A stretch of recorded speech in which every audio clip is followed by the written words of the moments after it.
Hell yeah, Yeah. bro. I got Okay. big, bro. I got big in like 3 months, nigga. That quarantine fucked the nigga over. Yeah, that quarantine 15, we eating good. We eating good all day. Hell yeah, man. You know, so I have to get my jump rope in every day, man. I said, fuck. I ain't mad at that I at all. respect that. Hell yeah, bro. I had to really take realization, nigga. My body was dragging and shit. I was like, oh, I feel it. You know, when they say it, nigga, I feel it. Like, I've been like, oh, hell no, I ain't going through this again, nigga. I used to be 350. Yeah, and you Son. drop down. Ooh.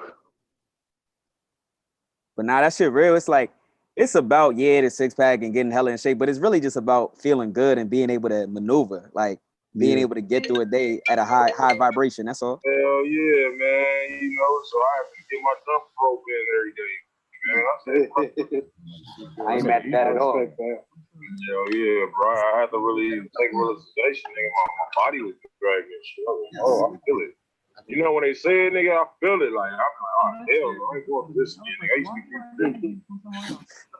Wait, that shit just repeat. Thank you. Better now, bro. Yo. Yeah. Can hear y'all better. All right, we're on YouTube, so if y'all got fans and stuff, y'all want to share it live on YouTube, man, you know what I'm saying? I just made it live on YouTube, bro. Okay. Hey, y'all keep it there. Trying to figure this shit out. So if I get off this this screen right now, can I come back to it to share the live? Yeah, hell yeah. You just gotta put back in your what's that shit called? Your what's that shit called, bro? Your what's that shit called? You gotta put back in that code shit. The Zoom code? Yeah, that's all you gotta do is click on it. All right. What's that? Share content right here. The host. Only the host can share in this meeting. Oh. Yeah, Mike Knight. Mike and Ike in the building.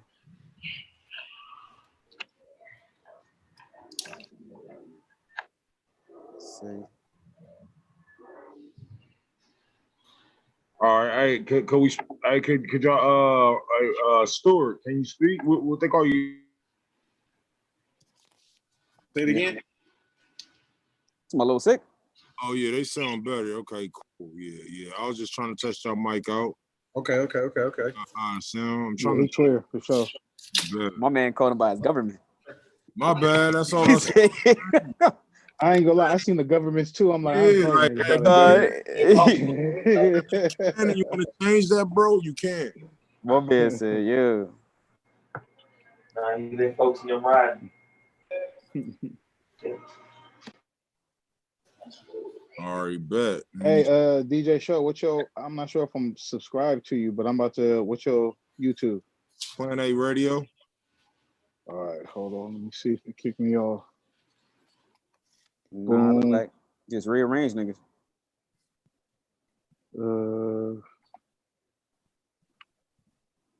What's up, Mike? Mike, what's going on, my guy? Mike and Ike, that's my DJ right there. Okay, for sure. Y'all got everybody in this joint. Word. Hell yeah, for sure. All right. Let me know when y'all ready. Shit. Are we ready? You ready? Yeah, it's already recording live on YouTube too. You know what I'm saying? Word. Yeah. Upgrade, you ready? Yeah, I'm sharing it right now. All right, I can hear y'all. For sure. All right, say share. Fuck it. And I'm gonna get on my phone and share that shit too. While we live? Yeah, how you do that? You gotta go on YouTube. That's what I just did. I just went to YouTube and shared it to my Facebook. Go on YouTube. Hey, let me see. Because sometimes you can share it to a nigga's story too, though. That's what I'm trying to do. I could put the link in there. Fuck it. Let me see. Is there an individual link for this? Oh yes. Yeah, I see it right here. Yep, it do. It got its own link. Got its own link. Oh. Share. Let me screenshot and crop that bitch. Like we live. Copy link. Boom, boom, boom. Do it like that. Might have shared on my book, Facebook.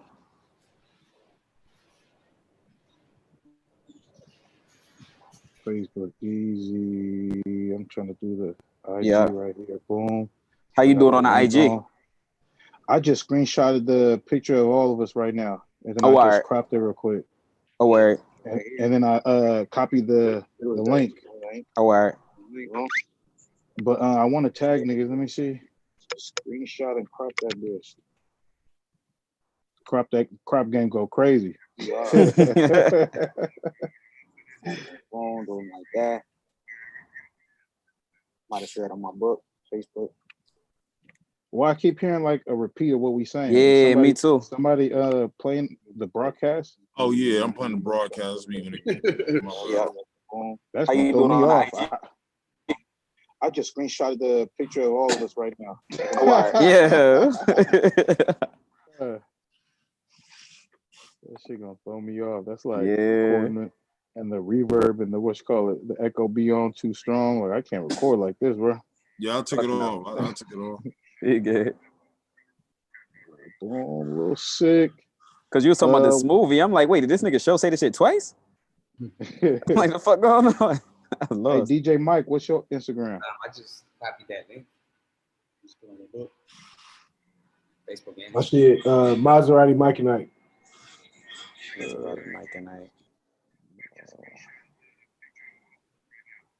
Let's see. Do that. That's a better one. What's your thing look like? It's hella Maserati Mike. Let me see. Is it N like AND? Nah, I can't be. Here you go. YouTube.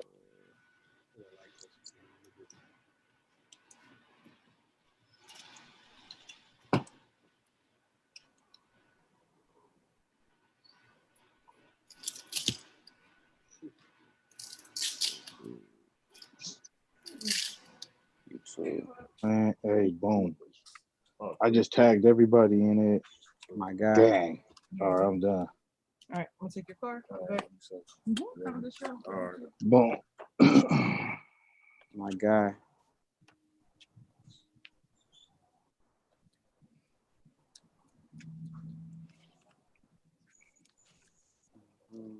What's that? That look like pita bread.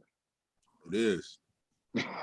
Yo, you're different right now. This ain't I see you. Oh, that's that Simply Salad, huh?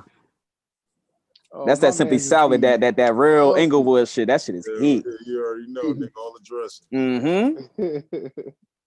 Now that shit really good though. Like it don't. It's salad, but it's not salad. Yeah, That's what's fire, up. fire. It's like a steak sandwich on salad, nigga. That's real. My man's is eating healthy out here. That's love. That's what's up. Trying to lose weight, bro. So My what's man. good with y'all, man? How y'all doing? Yeah, let's get to it. Let's get to it. We all done shared. Let's do it. Yeah, I saw some of your video, man. The video be looking crazy over there, man. Yeah. Mm-hmm. Yeah, we fly in our guys and stuff that we feel like is really going hard right now. You know what I mean? They be making these videos for us and having them done in like 4 days, you know what I'm saying? 3-4 days. Goddamn. Yeah, so it's like we running and gunning type of situation. And this is one of my artists back from Texas that we found on tour when we was on tour with Riff Raff. And I had made the beat. So I told Buddy, I was like, I know he got his bars, like he be coming with it. I told him, I was like, I'm gonna put you on this and you bet not lack. Yeah, for sure. He ate it up. So I was like, we're gonna shoot the video now. You know what I'm saying? We be whatever we doing, wherever we at, however we feeling, we just be shooting them. So right now I got about 7 or 8 videos ready for him. I got about 18 for myself. And then there's 12 other artists, you know, all nationalities from all over the place. We got a little artist from Inglewood I had just found and one from Long Beach that I'm gonna be working with and stuff and helping them out and stuff like that. So that's dope. That's a well-oiled machine right there.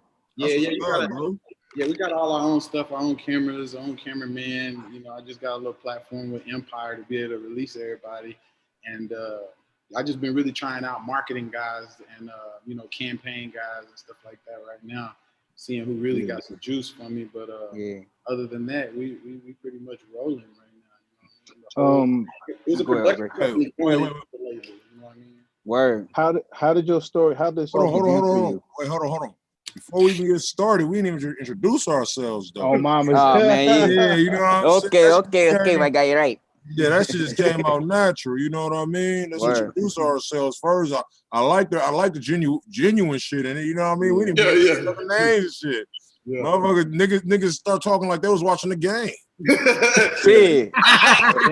Shit. Ran for about 9 yards. I don't know what's the matter with dude. You know what I'm saying? Was good with it though, man. Hey, welcome to Planet Radio, man. I'm your boy, the Real DJ Show. Show.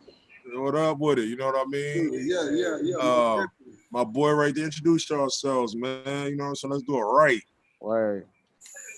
Well, shit, Upgrade got it. Oh, okay, this DJ Upgrade. You understand me? From East Oakland, California. What it do? Let them know what you do. I'm a 2-show artist, producer, extraordinaire. I do a little acting too. Nice. Word. You know, royalty in the flesh, finesse at its best. I am King Cove, voice of the East on the West, man. We in the building. Journalist, content creator, and just an influencer of the culture. That's all. Yeah. What up? It's Mike and Ike, DJ Mike and Ike. I do everything from DJing to social media, streaming, anything that you need, anything on the internet. I am that guy. You know what I'm talking about? Heard.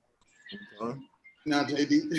It's your boy JD, man. Justice Damien, rapper, model, actor, whatever it is, basically. You know what I'm saying? I'm into the game of entertainment, stuff like that. So it's really what it is, man. Linked up with my boy Sick on tour, like he said.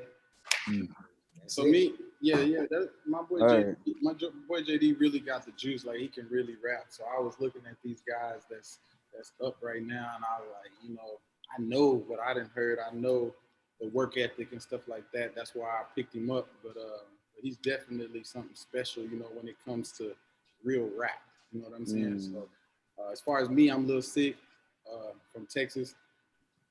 Entrepreneur first. Promoter, artist, production owner, studio building owner, clothing store owner. Keep it going. Yeah, just sent off for my first dispensary license, so I got that coming soon. Also about to pop off a barbecue little shack out here in LA. Got a food truck right now with my boy Chili Willie. You're really open to more hustles, you feel me? So don't be afraid to ask, because I'll be out here really hustling. You know what I'm saying? Entrepreneur most of all, but a real authentic lover of hip hop and the whole music situation, the culture from the beginning. I was 12 years old, 13 years old when I first started. Yeah. Just freestyling and throwing little after parties, and then it went to real high school parties, and then they tossed me a club.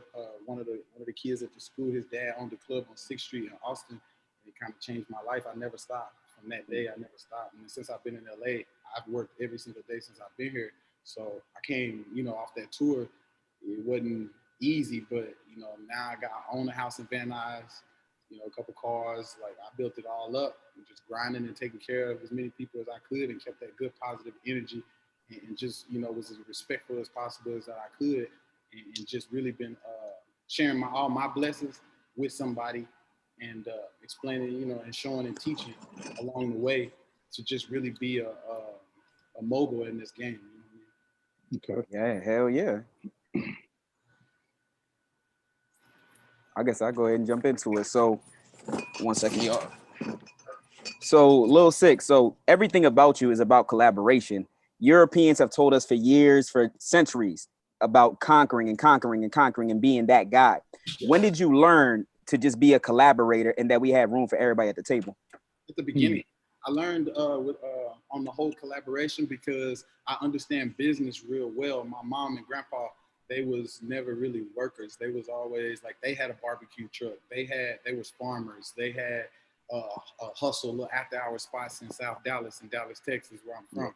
And it was just like, it was obvious to me at the beginning that the numbers is really what is gonna favor you. You know what I'm saying? Yeah. Like whatever you're doing, if you got more influence, more hustle, more push, more grind, you're gonna prevail. You know what I mean? So at the beginning, I was watching the doors be closed for me in Texas because of the demographics, and I felt like the race situation. So I was able to beat and conquer that instead of getting frustrated like any other artist or entrepreneur or promoter. I just really started branching out. I was like, okay, so y'all don't want to open these doors because I'm not white or I'm not Mexican fully. Okay, cool. So I'm gonna groom these people and I'm gonna still get through them doors. And it was like a year or two later when I made some more artists and flew in some people even into Austin and really just took over. And I was mentored by my boy Michael Dante, Will Hustle, shout out to them, in the promo game. And then it was just a lot of stuff that when I shoot out to Atlanta, shoot out to New York, because labels was hitting me, you know, since I was like 27. And I could just see the difference in the culture and the atmosphere in different places. So I was like, all right, this is what I'm gonna do before I leave. I'm gonna conquer the land and I'm gonna take care of as many people as possible. And then I'm gonna grow into the real bigger situations. And that's what I did. But it was obvious what was going on in southern Texas, you feel me? But it wasn't about to beat me, you know what I'm saying? So, you know, I just played them against themselves, that's all. I hear that. That's dope as hell. How you basically, you know what I'm saying, use your network and actually taught people how to, you know what I'm saying? Do the exact same thing. Yeah, like, you know, be independent. Because if you do that and y'all come together like on some Captain Planet shit, you know what I mean? That's a fact. So that you're able to. Can you hear me? Yeah. What you say? Hear you. I say you're able to keep them doors from closing for yourself, because sometimes it'd be a phone call, or sometimes it's just the person you sent in to get the building, or sometimes it's, you know what I'm saying? It's just knowing the psychological part of the game and knowing the cultural part of the game, and understanding that these people grew up like this, that you ain't gonna be able to change them right now at this deal and persuade, none of that. Like, send them people in there that they want to see and talk to, cool, get your signature, and you make still it happen. You still got it. See what I'm saying? So yeah. That's dope as fuck. Who was your early influences growing up? Who you look up to musically and business wise and everything? Influences. Growing up, you know, when I was growing up, it was all about Pac and Biggie. You know what I'm saying? So it's like I'm on this little bitty TV in Texas trying to catch it all that I could. I was just watching it from afar, like, man, these people big, like real big, not your average Joe Blow, not your guy that worked hard. I'm talking about the people that breathe the game. That means every time you see them, every time you talk to them, every time you network with them, they talking about some music, they got another show, this, that is going with you. I can see that from afar from these people, and I already knew. I was like, okay, at this time, it was all about promoting. And we was just freestyling on the back of trucks, but I was having 1,000 people pull up in a pasture, and I wasn't even 17, 18 years old. It was then to where it was like, now, them same barbecue sandwiches my mama was selling out of them barbecue pits and them after-hour clubs making $10 a plate. I was starting to see that now with the youngsters coming through this gate on our property. We had a bunch of land, like 1,000 acres in Texas. And I was like, you know, if I got $5, $10 from each one, or even like $20 per carload, and you know what I'm saying, get a little beer out here, get a little drink, you know, the women gonna be here. I was like, we got a little shindig around there. So it turned into a very prosperous situation. And like you were saying, knowing and having a network, I had one from the beginning because so many people knew me and respected me for getting in the club for free, getting on stage for free, and to where when I came to LA, it was like, I got all kind of help. I got all kind of people I can call on for all kind of things because I already gave the favors by working harder and going further from the get-go. So, you know, it's a lot of favors in the background, you know what I mean? And it's that network where you understand you're gonna need them white people. You're gonna need them messages if you need numbers. You see what I'm saying? So you didn't understand that, you wasn't about to pop nothing off because of the percentage rate in the demographics. You see what I'm saying? I knew that early. It was like, ain't nothing white people out here. Okay, we gonna have to get some of them too. You know what I'm saying? Ain't nothing these people over here. So we gonna have to get some of them. My shows were so packed out without a headliner, it was ridiculous. It had got out of hand. Niggas was shooting up the club, everything, trying to get on these stages that I was building on a weekly basis. You know what I mean? I understood very, very young that it was gonna take everything that I had and every day that I had if I was gonna be a Tupac or a Biggie or a Jay or Diddy or something like that. I had already knew it, but understanding what I had went through as a child and how rough it was for me, I was ready. You know what I mean? I needed some direction because just not having nothing to do could end you up in the penitentiary, and I went there too. You know what I'm saying? So Yeah. it is what it is, but we definitely here, and the climb is real. That's a fact. I like the fact that how you said that your mom and your pops is hustlers, man, had a barbecue truck. Yeah. Like, and it's dope because like a lot of, I don't like your experience has got to be different from, I don't know about theirs, but I know mine. Yeah. As far as your parents see it as from a hustler's perspective. So anything you do, they're like, man, you better hustle. Yeah. You know what I mean? You already know what time it is. Because yeah. Because most of the parents that grew up that didn't have a hustle, they will make us get a job. That's a fact. And not even try to help us They don't figure get it it. out. Make you get a job. Make you get a job, bro. And you can't even see your full potential and you just become another number. Yeah. So I like the fact that even like in the old days, like not, I ain't gonna say old days, but it wasn't that long ago, but I said old days, nigga. That's like, old days to you? Yeah, that right. You feel me? That's like to say. You know, that's subjective, my nigga. You know what I mean? You know what I mean? But back when your your parents are younger and shit, or you know how whatever they doing now, like it's dope that you got to see that they got to make $10 a plate. You know what I mean? Instead of $10 an hour. You feel what I mean?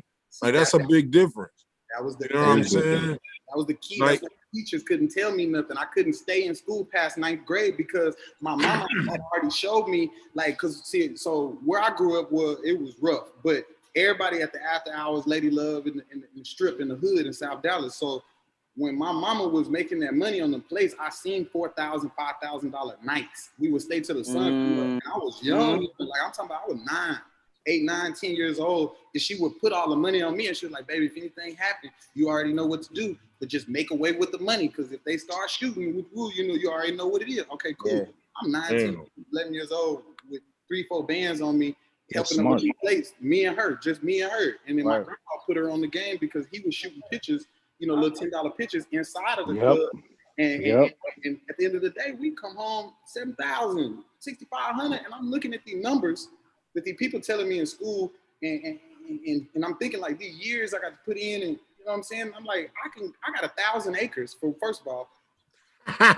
You know what I'm saying? First of all, I got 1,000 acres, I can build shit, grow shit already, period.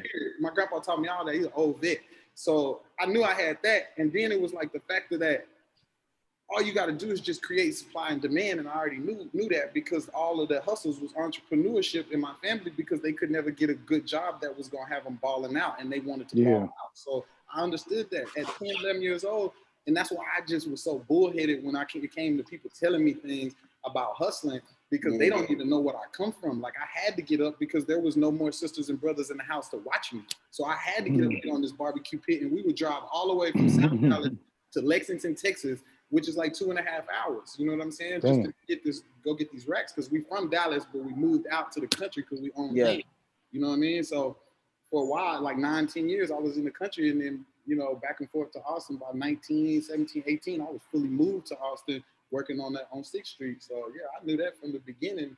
I'm not about to get no jobs in where I was at, because there wasn't no jobs that was gonna pay you nothing, no way.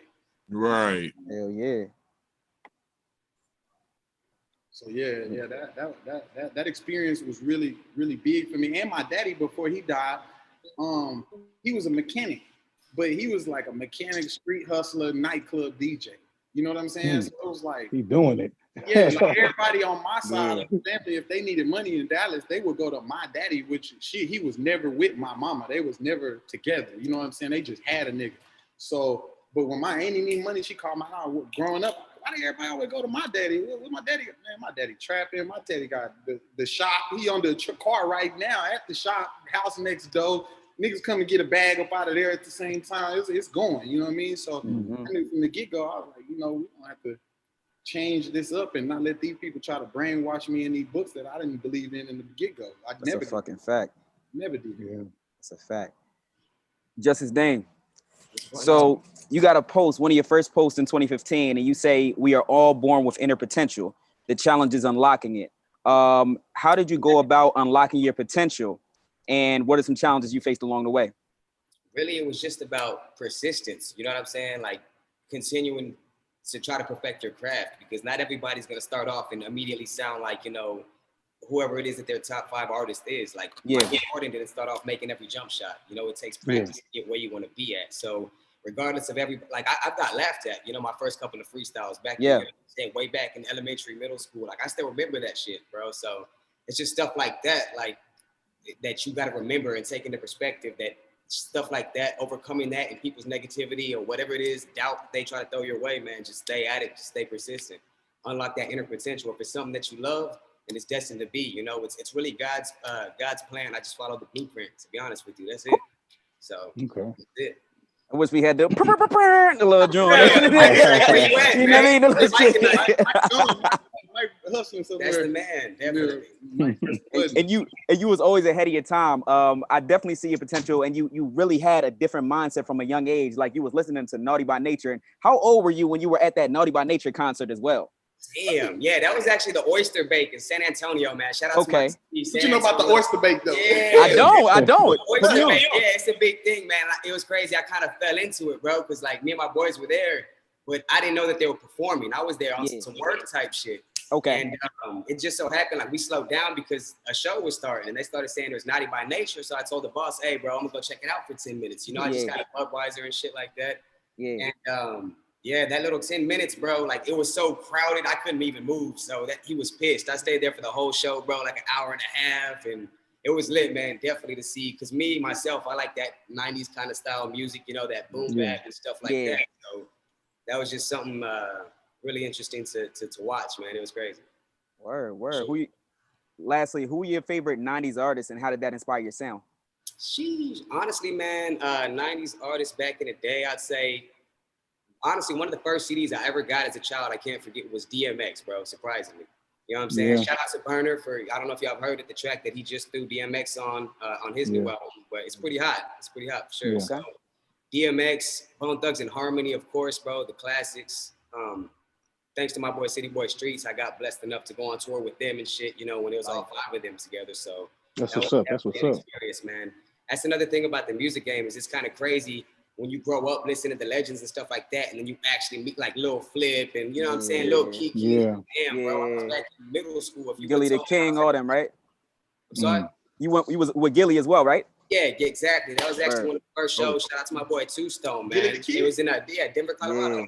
Yeah, Denver, Colorado. Shows without your boy? No, I didn't know that one. Hold on. He's like, who are you? Snuck off the Gilly without a nigga. Yeah, shout out to my boy Two Stone for sure for throwing me on that, bro. It was definitely an experience. I took the whole team out there, you know, got my videographer with me and stuff, so we got a little bit of footage, and it's a real good time, man. And it's good whenever you actually meet your idols and they're genuine people, and they hear your music and they actually tell you, like, yeah, bro, you got something. Like, keep it up. You know, that's stuff that actually hits you and inspires you. Like, all right, fucking, let me continue to go at it. That's a fucking fact. Yes, sir. Word. That's dope. That was my run. No, I thought you was look, your lips was moving, but it was looking like a Chinese movie, bro. Yeah, I was waiting. Yeah. That's what we not gonna do. No, and I was like, both of y'all take your hats off. I wait. I'm like, no, I'm chilling.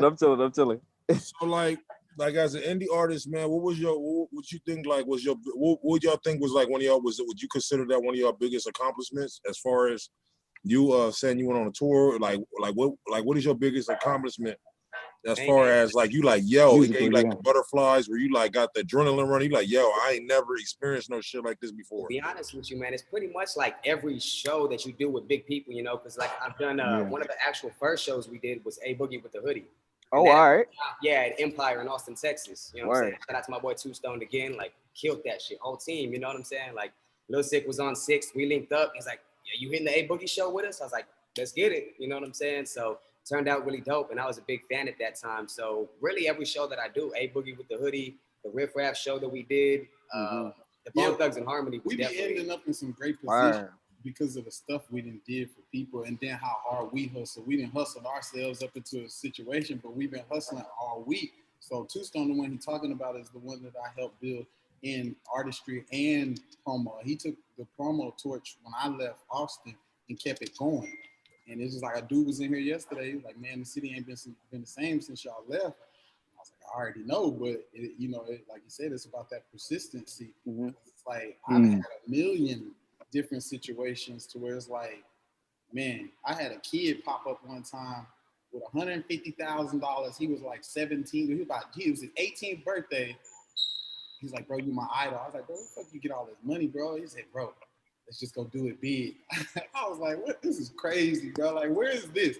Then there was a situation where this older woman from Switzerland out here hit me, DM me, oh, I love the music. You need to do this. If you act and do these things, we're going to cash you out. They cash me out. And I'm like, bro, I'm hitting hundreds. I'm hitting 75s. I'm writing songs and making the beat and shooting the video for people, like literally writing the song, rehearsing it into the microphone, then selling it 10 bands. I'm like, come on, ain't no way in hell I'm about to go work behind nobody's desk and do nothing with the numbers that I've seen. You know what I'm saying? Right. So it'd be situations to where I'm real humble that somebody wants me to write the song, or a nigga want to pay me 10 bands to come help him throw his Jeezy concert. You know what I'm saying? Like, it'd be all of those situations to where it's like, I really respect the culture because that's how I breathe through the people. You know what I mean? So I've experienced a lot of great things. Like, people, for me being a promoter, coming from the absolute bottom and coming from a city that, a whole different city, and then everybody trying to get to throw a party in this club and won't nobody let them get it because the people over there, they call me and hit me up. Hey man, you got every Saturday night. Can you work something out with us? Cool, bet. It's packed every Saturday night, and I got the stripper party after it. So it was just real humbling to see that I was the guy, and all I had to do was just carry the torch correctly, and I did. I let niggas in for free. I did everything I could. Put boys on stage. I mean, I put boys on big boy stages with 15,000 people. South by Southwest. And pulled off, and I'm pulling niggas out of the crowd. If y'all kicking with the crowd, you'll meet Donnie Cash. He'll tell you, like, he one of our helpers and promoters and agency runners and stuff. I pulled him out of the crowd because he had a song on the radio at the time. I pulled him out of the crowd and let him perform and open up for Rick Ross. And it's like, for them people, it's like, that's going to be something that they'll never forget, that they'll never stop. Facts. So that was the thing. It was like, you got to touch people where they ain't never really, had the opportunity and be that guy for them. Now, how many people can you do it for? But to be that person, you got to put yourself into a very, very good position somehow, some way. You know what I mean? So it's like, them blessings, them smiles, them handshakes, them. All right, my nigga, that nigga sick a real nigga. That's what got me to LA, because it wasn't no trust fund, it wasn't no help. We've been out here thumbing and winging it and out the trunk since day one. You know what I mean? So, like I said, it's been a real good journey, and I like to see all people, all shades, all ages to get blessed through me, and that's what it's about, I think, because it's like a lot of shit. Even dealing with in the world, just having humanity and just understand, it's like, okay, cool, you're a tough guy, cool, I'm a tough nigga too. But understand, it's like, at the end of the day, it's like, who you blessing? Who gonna yell your name when it's time to put your ass in the ground? Like, who is God looking at you like, you a real nigga, sick? You didn't have to do that. You didn't have to dig in your pocket. You didn't have to grab niggas off of the witch car. You didn't have to sneak niggas in. You didn't have to fly niggas out. You didn't have to pay for their videos. You didn't have to pay for their cameras. Right. But understand, I got everything I feel like for free because I love doing what I've been doing. Come on. You know what I'm saying? Like, I was able to be the nigga that I truly am and be able to express myself through different people. It's like all my people's fans, family, mamas, daddy, they respect me in a different way because it's like I'm saving their kids' lives. A lot of my people gone. My best friend dead. Cousins gone, 50 years, 40 years, 30 years. And I'm talking about a lot of them, like 30, 40 of them. You know what I'm saying? So it's like I come from a place that's real unfair. You know what I'm saying? Like out here in LA, I see how it's unfair out here, but I see a whole lot of opportunity 3 squares over. And that shit take 8 minutes to get over there. You feel me? So it's like, ain't no excuses. Ain't no excuses. And you know what I'm saying? We here, so you gotta go up. You can make it to this, put your feet on the soil out here with the real ones. Come on, yeah. Gotta give it all you got, man. You got one shot. I like the way you think, bro. You like, there's no excuses. Like everybody will find a reason to make excuse, bro. But then it's like when you seen the bottom, bro, you really ain't got no excuse. Like, and you can't even. And it's funny, it might sound like an asshole way to think, but you can't even feel like there's no excuse for nobody else either. Like, you know? That's a fact. It's just like, real. Like, cause like imagine all the excuses we made until we found out the truth about what it really is to knock excuse out and just get the fucking job done. And then just you know what I mean? Most people will make more excuses than they'll take steps. You know what I mean? That comes from not getting your ass whooped. A lot of these people ain't had their ass whooped. We got our ass whooped good in Texas, you know what I'm saying? So when I was growing up, if you didn't get in there and wash them dishes, you didn't get a spanking, my nigga. Mama gonna come in there because she already mad, single parent, working her ass off. She gonna hit you with something, bro. Like you gonna hit with an iron, get hit with. My mama grabbed a picture off the wall. Nigga, what? Wow! And it was only until I was able to keep myself to where I was getting real nigga ass. Like I was getting real niggas beat downs at from 10 years old up. Like I was getting pieced up, slept in the driveway, left at the stove, all that. So you was a grown ass man. Yeah, my mama was a fool, all gold grill, like she's a fool with it. So I already knew what it was. It's like that excuse shit and that whining shit and that complaining and thinking the nigga owe you something. It's like I came from the rock bottom, so it's like everything's a blessing. Yeah, everything's a blessing every time I can get anything to really just pop off, I just think back to everything that I went through and be like, man, it's all just still a blessing. You know what I'm saying? Like, through it all, because it's like, if you don't look at it like that, if you look at it like, oh man, I gotta hate him forever because he didn't come through, I can't be his friend. If you live your whole life like that, not understanding that people ain't grew up like you, they don't have the same vision and understanding as you and what you've been through, you gotta learn. Them people is the people that you either got to separate to afar or you got to have them close enough to you to where you can teach them. And that's what I've been doing. I've been teaching motherfuckers how to be self-sufficient from day one. You got to make your own bread. That way you look like bread when somebody want to give you some bread. You see what I'm saying? So, you know, like it ain't really no way to sugarcoat the situation. I see a lot of it and I've been through a lot of situations, but I always told myself, bro, like these people don't even know who they talking to. It's like I be talking to people that's bigger than me in the industry and stuff like that, and I be looking, okay, all right, bro, I feel you, but I also know that that's not real. That's not reality. I know what's real and I know what ain't. When you go to college, you deal with racist white folks forever. Then you go to prison, and then you get out and you go to college, and then you like, all right, look, I see what this is. I see what this is. You know what I'm saying? You already have an overview of life to where it's like, you can't play me. And if you're not built for this, get away from me. Period. Period. That's where it comes from. If you don't have it in your mind that I can do anything, I can make anything, I can hustle up anything. If you're not really feeling that and knowing that in yourself, it's not gonna happen to the furthest anyway. You know what I mean? No, that's fact. Yeah, that's fact. Yeah, it's about getting results for your thoughts. You know what I mean? I like that. You know what I mean? You miss I like that. Yeah, you miss 100 shots you don't shoot. You know what I mean? Yeah. So it's just like in a fight, dog. If you don't fight back, if you don't swing, nigga, how you know you could knock them out? Like, you know what I mean? It's just like it's the same thing with that in life, and a lot of people don't understand that. Like I tell people a long time ago, I was a nigga that never believed in myself in high school and shit like that. But for me, I was the type of nigga that just throw my name on the paper while everybody else just do the work. You know what I'm saying? So for me to come up with something like out of my brain and just be like, yo, I'm gonna give I'm gonna create something and we're gonna make it happen. I'm trying to be the Larry at something of the ghetto. You know what I mean? You know what I say? I ain't say Harriet, nigga said Larry. I like that. I like you know that. What I mean? So I definitely I love your story, bro. Like on some real shit. Because like shit that you say you didn't have to do, you still did it out the kindness of your heart. You didn't even charge a nigga. You feel what I'm saying? You know how it is. You like, bro, like me, I opened like Upgrade. You know, he's been on like he was just on E40 shit. You know what I'm saying? My nigga Kof is on the gang of, TV shows and shit like that. Yeah. And we already know how fucked up it is where, you know what I'm saying, you gotta pay or invest or you know what I'm saying, you still not get the results that you want. You know what I mean? Yeah. And it's kind of messed up because even in your own way, you took what it you manned up and said, look, let me own all this shit.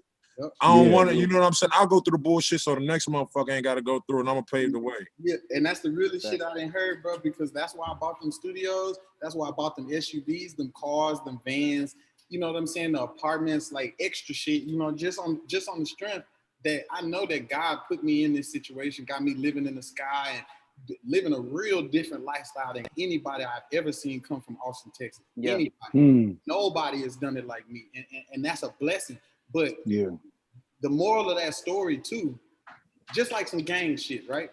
One nigga in the gang making millions, right? But he ain't took the time out to format the plan for all of them niggas that's protecting them and riding with them and then hit them licks for 10 years. You got a million, they ain't got shit, and it takes nothing for you to get a loan against just 100. You can get a $50,000 loan against 100 that you got sitting and never have to touch it and set your people up. If you don't know the formation and the structure of a business, then understand, which is also music, then understand it's like you just sitting back and watching. You know what I'm saying? And that's why your niggas turn on you, because you already out-thought them. So why don't you out-thought the ending? The end result is when you mama, little Juju, little B, you know what I'm saying? Little cuz me, y'all mama and kids gonna be straight forever because of what I'm about to do and put on black and white legally right here, right now. That's how you get run through the fire with you. Yeah. Now think about this. What if they all ages and all races all over the United States? You ain't never gonna have to worry about nothing. Good. All right. The club is the army. The army is the gang. So you gotta understand, it's like you gotta build this shit to where not only you thought up how to get it, but you gotta survive and you gotta keep it and you gotta prevail to the point to where you had a good ending. See, that's what niggas don't be thinking about. You got to think about all them on the rise while your shit is buzzing. I just was fortunate to be able to buzz in multiple different things at one time. So I had a lot of plugs and licks coming from all kinds of places due to I was always wanting to do multiple things at one time. So okay. You know, yeah, man. How'd you find your balance? Say again? How'd you find your balance with all those things? I still ain't found it. So I was about to say. People they haven't seen me at my peak. The reason why I'm 10 years late coming to LA is because I wasn't gonna leave my people. You see what I'm saying? Like, it's one thing to be like, oh, you can't carry them forever, you can't do this. I did, and I ain't left nobody. Anybody that got away from me that started with me is because they had to get away from me because they wasn't about it. So and now in this situation, now I don't have a balance. There is nothing balances me out. It's all about the next hustle. And then you can't get to the next one until you didn't finish the one you already in. My grandpa used to wake me up at 7 o'clock every single morning because I had dropped out of school in 9th grade. But my grandpa was such a hustler. It was like I could middleman shit. My grandpa was selling tractor equipment, trucks, fixing, like he was a master mechanic, could fix everything. Like it was so many hustles on a daily basis to where it was like boys in school. I'm running around with 45, 5,500 on me. I ain't 17 years old. I got 2 cars. My grandpa built the house, so I ain't got no rent. We drink out of wells, so all we got to do is pay electricity. You see what I'm saying? Damn. Yeah, so this was growing up in a real rough way. You know how you're in the projects, because, you know, I grew up in South Dallas, then, you know, young, I moved to the country and then moved back to the city in Austin. It's like, in the hood, I'm fighting cockroaches and police everywhere and liquor stores everywhere and niggas is shooting everywhere. I go to the country, I'm fighting scorpions. I'm fighting white folks. I'm fighting motherfucking beetles. These little flying beetles, fam. I'm fighting them on a daily basis. They in our food. Scorpions stinging your ass at night. Like it's a whole, this like night and day. I was like, you know, we really gonna have to make it up out of here. I knew that at the beginning. I was like, this ain't gonna be enough. And that kept me in trouble, just not having balance. You see what I'm saying? I kept getting in trouble, you know, getting locked up, going to the pen. Now I'm in state jail. Now I'm in ISF, intermediate sanction facility. Now, and I was like, you know what? I'm about to get out here and I'm gonna boom something. I wrote me out a plan that last time I was in prison, the whole city was waiting for me when I got out. I packed out a whole building, 1,500 people by myself. You see what I'm saying? So I knew, I was like, you know, we're gonna have to grind it out and never quit and just like, you know, you rest when you dead. And I really be like that because there's so many licks out here. Once you're focused on those things that you can't lose, you can't never lose if you got 10 hustles and 5 of them is always popping, even if just 5 of them is popping. Right. So yeah, I just always had that type of mentality from the get-go. What about Corona? How has that like affected your whole grind as far as all your hustles? Corona, shit. Sound weird to say, but shit started booming for me when Corona hit. Because at first I sat down and I was scared. And I was like, this shit is beyond me. And then I thought about it. I was like, let's go look back through history. Let's look at every president. Let's look at every different situation that's been happening when it was massive numbers and something was happening where either people was dying, scared, or tucked away. And then that's when I came up with my analogy. I'm not a damn fool at all. You know what I'm saying? So I know it's about the money and that's all cool. But the Corona hit and I've been hustling every day after the first 30 days. I've been hustling every day. I ain't took a day off since. Just because I felt like, okay, if the whole world gonna stop and I don't, I'm really about to get up. Yeah. Message. That's funny. And then another thing too, I was scared because I was like, okay, what if at the end of this Corona, they hit us with a grand finale and then aliens pop out? Now everybody's shooting. 2020 not over. Exactly. And I really be thinking like this because it's like they on TV on CNN looking like movie stars, like acting. You know what I'm saying? Yeah. Act. And I see act because I know actors. You know what I'm saying? So yeah. I'm seeing the act go on. And I'm like, oh, this is. Now think about when I was watching Bush as a little kid. Now we got Trump. And I'm like, to me, ain't nothing different from the other.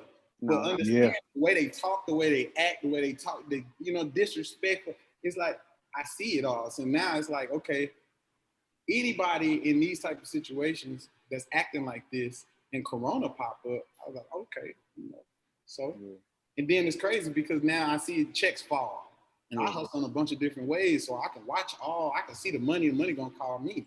So I'm watching the money and I'm looking at it and I'm like, okay, now everybody getting checks. Now everybody scamming checks. Now everybody got money. I got little niggas in the hood ain't never had $1 to the got brand new forces. Living good. They got a bag of weed. Niggas is doing all right. You know what I'm saying?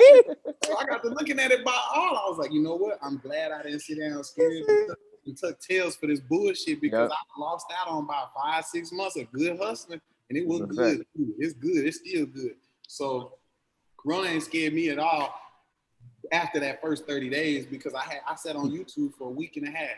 And then I sat on like interviews with the richest people in the world. See, if you go watch all them boys, them old Asians and stuff that's got 4-5 billion and stuff like that, they gonna tell it. They gonna tell it all, but you take it all and watch them all and then put all their stories together and then you come up with it. You know what I'm saying? Because the richest people in the world and then the biggest catastrophes in the world, they about to say what they think. You know what I'm saying? And it's like a rich white man and a rich African that's in Africa and a rich Chinaman that's in China, they not about to seal no lips. They already rich. They gonna kill it. And they told a lot. And a lot of the shit that they said and a lot of shit that Bill Gates said even before Corona, it's just, come on, man. You create just like a movie. Remember I told you these niggas is actors? You create the problem to solve. You create the conflict to solve. So it's like, niggas, I'm beyond that shit. Like, I'm real hip. You know what I mean? That's a fact. Good and evil can't exist apart. Dope as fuck that you was able to move through Corona. Because it's like a lot of people panic. And it kind of remind me of myself. You know what I'm saying? Because I accidentally created a business, you know what I mean? Of streaming, you know what I mean? Of having people stream their music for free. You know what I'm saying? And I did some shit. What happened? Oh, my bad. Where basically, you know, it's $5 to skip the line. You feel what I'm saying? And it's like, yo, it's like niggas like $5. Niggas usually cost a nigga $25 to get a review. And not even get a full review. You got niggas talking through your record while you getting a review, ain't even giving you a real review. You know what I mean? And then so for me, I was just like, man, I'm an artist too. So you know what I'm saying? I understand what the artists need, what the artists want. You got sometimes your best friend not even listening to your music. Yeah. You know what I mean? But you'll have a total stranger, you know what I'm saying, that'll support you before your best friend will. You know what I mean? To me, I felt that was crazy. But like you said, that's how I kind of looked at the difference between Facebook and Instagram. Facebook is the niggas you grew up with, but they may not share the same interests. Instagram is more for people like if you know how to work and maneuver through it, you can find everybody that's similar and going through the same thing and having the same grind as you, and you can build a network and build a community out of that. Exactly. You know what I'm saying? And a lot of people get discouraged with I feel that when the people that they grew up with don't come around and help them. You know what I'm saying? I feel like they feel like they friends don't believe in their dreams, so they just feel like they, you know, got to give up. How did you maneuver through shit like that? You know, as a person, as an artist, growing up, like, you know what I'm saying, like where people you grew up with didn't support you, but you found like a stranger from like you didn't know from a can of paint, like, yo, man, I'm willing to help you. When the person that you grew up with could have helped you, but the person that you just met in like 30 seconds, how did you react to that? I know that happened a lot, and it happens to a lot of artists. I'm gonna try to make it as quick as possible. So I lived with a bunch of different races of family growing up because my mama was a truck driver and she was, you know, she was wild. So I stayed with a lot of different people, like a lot of different races of people just for a month over here, you know, a couple of weeks over here. And I just seen the difference of the household when the whole house was together. You know what I'm saying? And then, you know, I took that under the perspective of these people gonna be raised different from me. You know what I'm saying? And as I got older, I seen like, ain't no way to say it. The people we call lames, like street niggas, we like, man, nigga lame. But they be cool. It's like, the lame people did more for me than my niggas. Facts. Then they didn't become lame no more. Yeah. People be like, why the fuck are you over here with this nigga with the button down on in the club? Because this nigga done passed out 5,000 flyers. His name is Nige, and I fuck with him. You fuck with him. We got a strap on. Feel me? You see what I'm saying? Yeah. And I built my network early, like off of the fans. I didn't give a damn if you was fat. I didn't give a damn if you was ugly. You gonna pass out these flyers? Here go a t-shirt, and you get a free ticket in the club, and here my phone number. Call me when you need me. You feel me? Yeah. That's how I built it up. I never gave a fuck of what a nigga had to say or think or do or nothing about me because I've been fighting and scrapping and dealing with bullshit since the beginning. So I was ready to fight. I was ready to stand up for mines and everything. So I never cared. And they knew it. Everybody knew it in the city I come from. Nigga, I don't care. I don't give a damn what you talking about. So I was able to depict the difference in the people by being involved at a higher level to where I can see through them. You know what I'm saying? Nigga walk up on me, this, that, and the other, trying to, you know, plead his situation. Okay, give him a shot, just like I give everybody else a shot. About 3 phone calls later, I'm arguing and squabbling with this nigga. You're not the one for me. You can't do that. I don't give a damn what you got, nigga. You're going to have to talk to me right or it's a scrap. So the little niggas in the button downs and the geeks and got glasses and shit, man, these people went through hell and high water for me. And then that's what opened my eyes up too. Is like, yo, you need to understand that it's 2 motherfuckers out here. It's motherfuckers who give a damn and motherfuckers who don't. Simple. It's people that live in the light and it's niggas who live in the dark. You need to figure out who you are, Ramon Javon Stewart first, so you can know what the fuck you dealing with when you dealing with all these people. I threw 500 shows. 500 shows. You know what I'm saying? Through all of them and all of that situation, I knew. I was like, you know, you have to build your team to where they gonna hustle and they gonna work and they gonna be about something. If you want the whole team to just look good and you want shit to just look good, understand it's not gonna last a month. You know what I'm saying? Everybody in the situation is worried about them. You gotta understand, if you're gonna be able to move through life from coast to coast and continent to continent, you're gonna have to be able to mesh well with a large variety of demographics. You know what I'm saying? Facts. And that's half of the game. That's half of the situation to where I understand, like, I got friends in China and Korea and stuff to where they in the nightclubs and they DJs and stuff like that. They're telling me, yo, bro, you send us a couple $100, we'll have 50 clubs play you and my boy work at the radio out here, woo to woo. And I'm just looking at it like, looking at him like, this is a fucking lame. But he's not, because he's on his shit and he's just dedicated. Else. and he needs to be a part of what the fuck I got going on here. That's You a fact. Yeah. know what I'm saying? So it's like once I was able to see that through every step, then I was able to then determine, you know, who gives a damn who not supporting you. And like I've had my own bitch not really holding That's me Facts. back, but that was my bitch. Like we're Yeah, but she wasn't sharing the motherfucking posts and doing all that shit. yeah, She was a random bitch. That you know what I'm saying? A little random. yeah. She's really going in for me online to where my main bitch got upset because she's going so hard. You need to step up. Yeah. Because all on her Facebook and this is growing up. On her Facebook is this, that, and the other, and then she got 4 friends to do the same thing. You know, so it's like that's when I knew. I was like, bro, everybody not for me because I'm not gonna not call you out on your bullshit. I'm not gonna not call you out on your bullshit any day, especially dealing with any business. So yeah, that's how I was able to understand the difference in the two and understand and not get frustrated on the way up about the people around me helping me the most because low key, them be the main ones that don't want to see you pass them up and go too far and move on and move away. Right. That's a fact. So it was tough because you didn't have to know, especially leaving your whole city.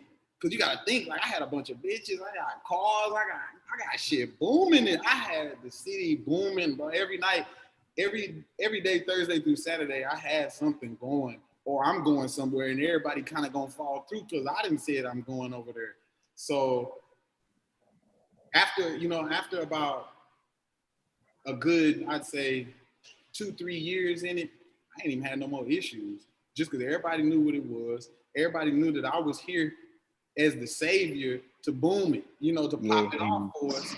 And then when I left, it's like it's catastrophe. You know what I mean? So overall, I'm glad that I was up enough to try to lead motherfuckers in the right way, because I could have picked up the flags and the straps and rounded up 100 niggas and fucked some shit up, and been gone by now.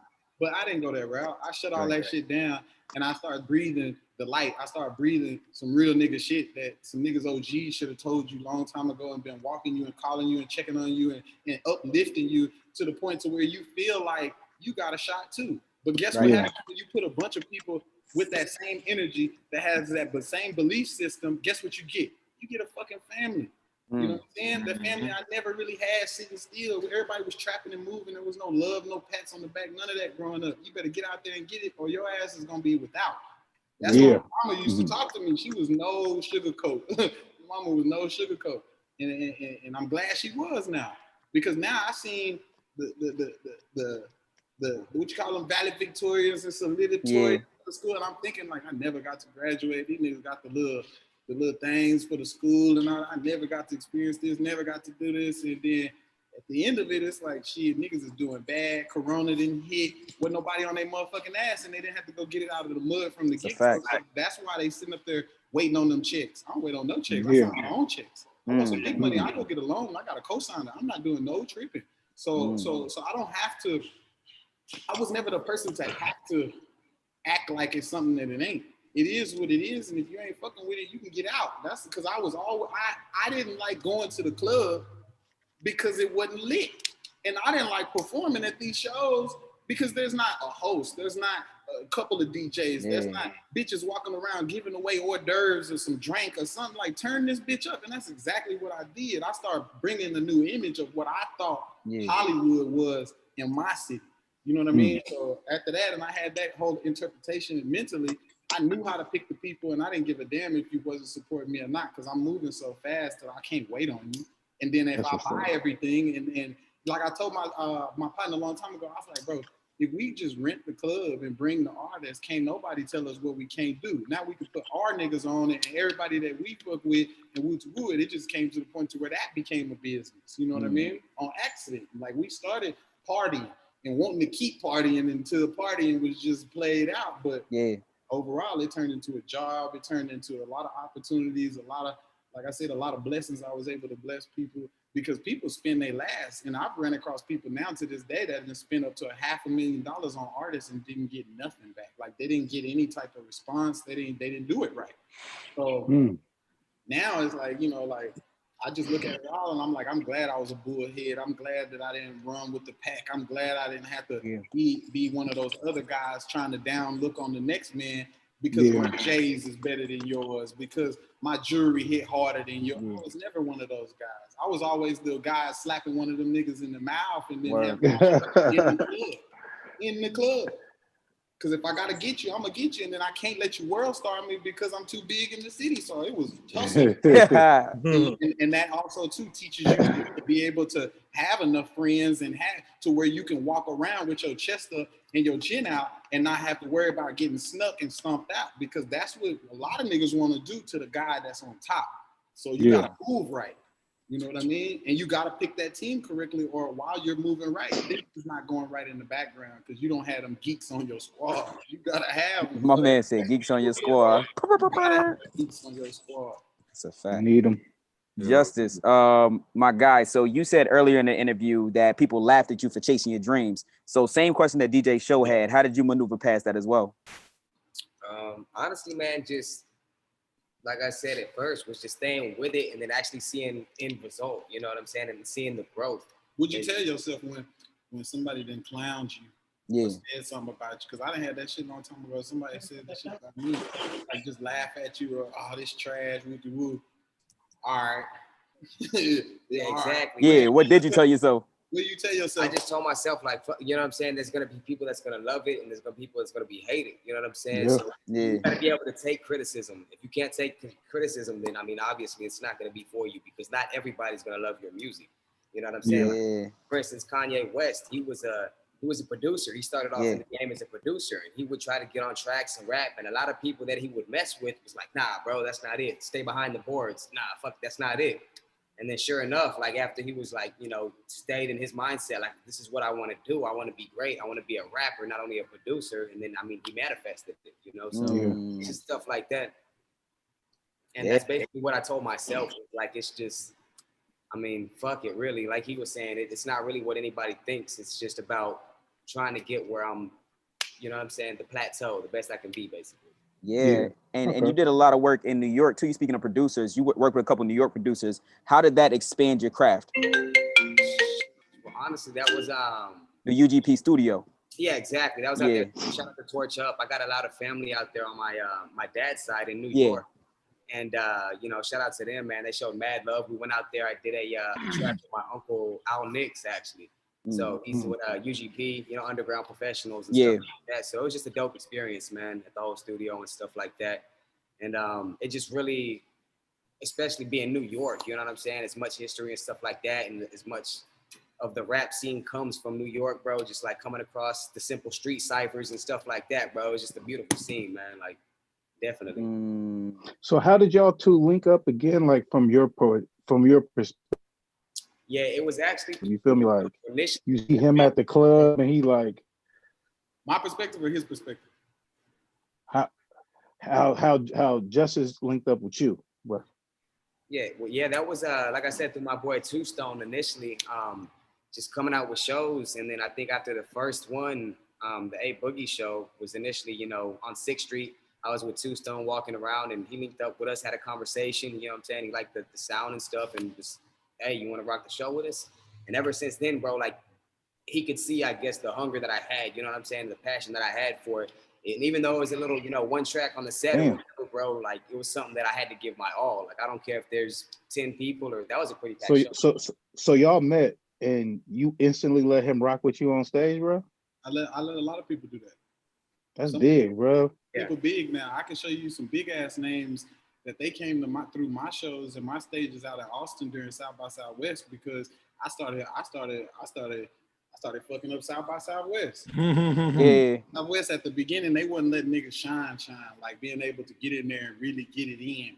So I started building my own stages right next door to wherever they was doing their biggest shit. And I rented it out and I found OGs good to give me the bread, because it was like big people in Texas, they ain't even get booked. They didn't even get accepted. Yeah. We talking about after about 40 people that hit me, I'm like, I got enough shit to do. I created at that time when I first started fucking with South by, there was this dude named Steve Newland. He was managing Lil Scrappy when Love and Hip Hop first started, or helping him and shit. So I had a lot of connections on a lot of people out of Atlanta and California where he had been. I was still on the leg monitor coming out the pen. So I actually threw my first show for South by and sold it out 3 days in a row, and I wasn't even there. You know what I'm saying? This was all hustle, video chatting, and then I linked up with Buddy, and then it was like Wiz Khalifa came and brought the whole Taylor gang, and that kind of stamped it to where South by, everybody trying to get on 6 stages. Because South by got to accept you. Mine was teach till everyone around can hear it. That stage with Steve Newland then created a stage that was built different. It went all day and night from the damn near from when the club opened to the close, like almost 13, 16 hours sometimes. And we would put as many people on the stage as we could fucking fit. And they was headliners and locals from every state. You hit me up, let's either make a deal or give me the best sob story you can come up with, my nigga, and I would put them on.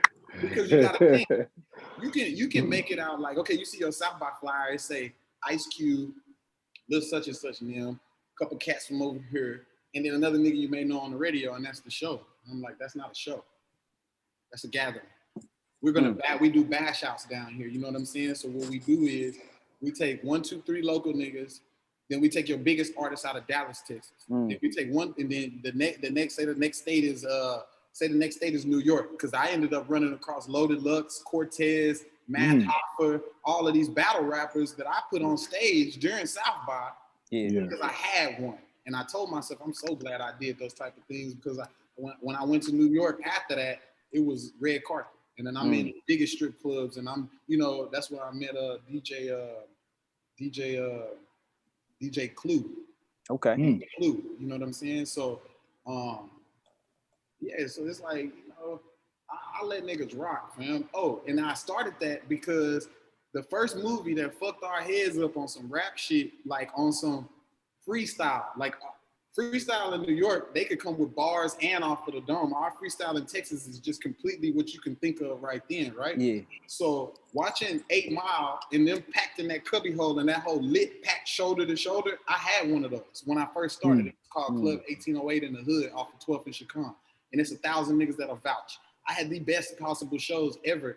And it was so many talented young cats and little hustlers and little gang members and all around these hoods from the Austin and the city around. I didn't know that the city had all of this. So after I experienced that, I then wanted to recreate it, then expand it to where it's like, you may find the next, you may find the next Drake, or you might find the next, if you're looking. And then when you're looking, what are you gonna do with it? You gotta have something to offer. That's a fact. And then it's like, and that's just because on the strength of, are you really in the music game because you love it, or are you in this motherfucker trying to personally gain? You see what I'm saying? Can't nobody pull my card on none of that. You see what I'm saying? Because I was out here dishing it out and being able to provide opportunity and different little structures and help and mentorship and all of this shit that I never seen people do. Not hands-on and not every day. So understand, like, JD was just a subject. Like, say we headed to the spot, we always book for shit. But we also got to perform for 25 motherfucking minutes. You know what I'm saying? I don't know about y'all. The way we perform, it's like we around that hoe, jumping around, acting a fool, diving in the crowd. Like, 25 minutes is a very long time. Long time. You gotta be in shape, motherfucker. It's always imperative, because when they will book me, they're like, hey, bro, we're going to give you $1,000. Can you do 30 minutes for us? Absolutely. All right. So I'm not about to get up there for 30 minutes. Never. Like, unless bring everybody on that. Unless it's my headline situation, but we all here together. This is a situation, this is the pop off. So it's like, why not take the next person and slide them in for their little 5-6 minutes, 2 records, so I can have a motherfucking breather. You know what I'm saying? I'm thinking like that on one, and on two, it's like, I'm gonna bless their game and they always gonna ride. Any nigga don't ride for you and they can't get no shows on the craft that they love is weak. You know what I'm saying? That's just weak. You know what I mean? So we knew how important it was to perform, because you had no radio, you had no outlets, no real industry in Austin, Texas from the get-go. So when I started creating those stages, those was your outlets. And then it got to the point to where now we're dealing with South by, and then we're throwing shows in different cities and stuff like that. So this is our outlet to get a bigger fan base, to get to the next level. You see what I'm saying? And it did. You know what I'm saying? It really did. Them shows was our way out. You know what I mean? Because it ended up landing us on tours, paid shows. You know, it got us all kind of sponsorships. I was sponsored by Kia Motors, Treasures Jewelry, like Complete Culture. Like it got to the point to where I didn't have to pay for food. I didn't have to pay for little whips. I didn't have to pay for, you know, jewelry. It's like I go pick up $100,000 worth of jewelry and wear it for a week, and then sold 2-3 necklaces off of my neck, pocketed me some little change, took Buddy back his bread, and then he tossed me something. Now I got 2 little gold Cubans and shit, real shit. You know, just from hustling, and they respected it, and they was all different races, so I fucked with it. So, you know, shout out to my boy Sonny Ali. Like he didn't really help nobody, but he helped me because I grinded it out. I grinded it out by myself. So wow. I like Much respect. I like these interviews because even though, you know, you're a musician, you get to show your personality. You know what I mean? You get to show another side of you guys that no one's ever seen before. You know what I mean?